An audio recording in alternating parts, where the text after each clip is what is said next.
Ia mengenakan pakaian kotor dengan bekas cat yang belum dicuci masih menempel di wajahnya. Lalu nekat masuk ke wawancara untuk pekerjaan dengan gaji tahunan 1 juta. Supervisor yang merekomendasikannya langsung terkejut di tempat. Bos perusahaan menatapnya dengan jijik, bahkan tidak mau melirik resume pria itu. Pria tersebut juga tidak meminta maaf atas penampilannya yang berantakan. Ia memandang semua orang dengan tulus dan berkata, "Saya ditahan semalaman tadi malam karena gagal membayar denda lalu lintas, jadi saya tidak sempat mengganti pakaian." Mendengar itu, ekspresi bos semakin dingin, lalu ia dengan santai melontarkan pertanyaan menjebak. "Kalau ada orang datang wawancara tanpa mengenakan kemeja sekalipun, apa yang akan kamu pikirkan? Pasti dia sedang mengenakan celana yang sangat bagus." Jawaban humoris itu membuat bos tertawa, dan ia pun lolos wawancara. Tetapi tantangan yang lebih besar menunggunya. Selama masa magang tidak ada gaji. Bagaimana ia akan menghidupi keluarganya? Setelah berpikir keras lama sekali, ia tetap tidak ingin menyerah pada kesempatan ini. Keesokan harinya, ia mulai magang. Persyaratan perusahaan sangat ketat. Hanya 1 dari 20 orang magang yang akan diterima tetap. Ia selalu datang paling awal setiap hari, harus menyelesaikan pekerjaan 9 jam hanya dalam 6 jam, dan masih bisa menjemput anaknya dari sekolah 3 jam lebih awal.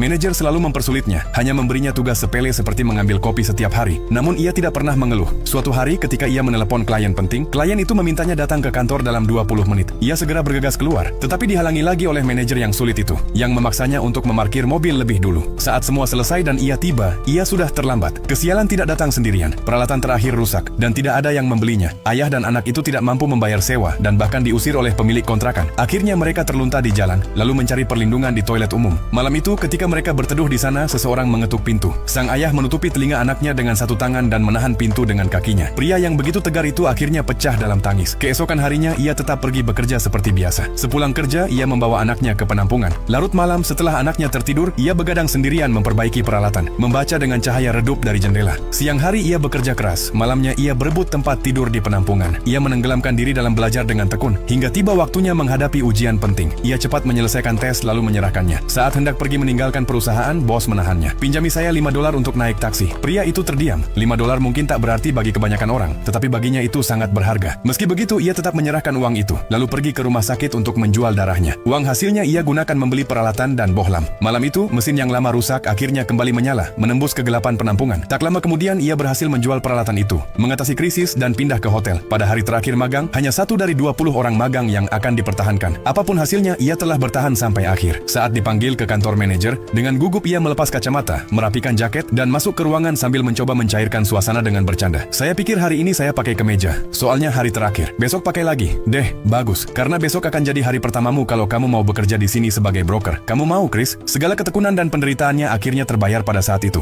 Terharu, ia keluar dari kantor, lalu bertepuk tangan untuk dirinya sendiri di tengah jalan yang ramai, sambil menangis.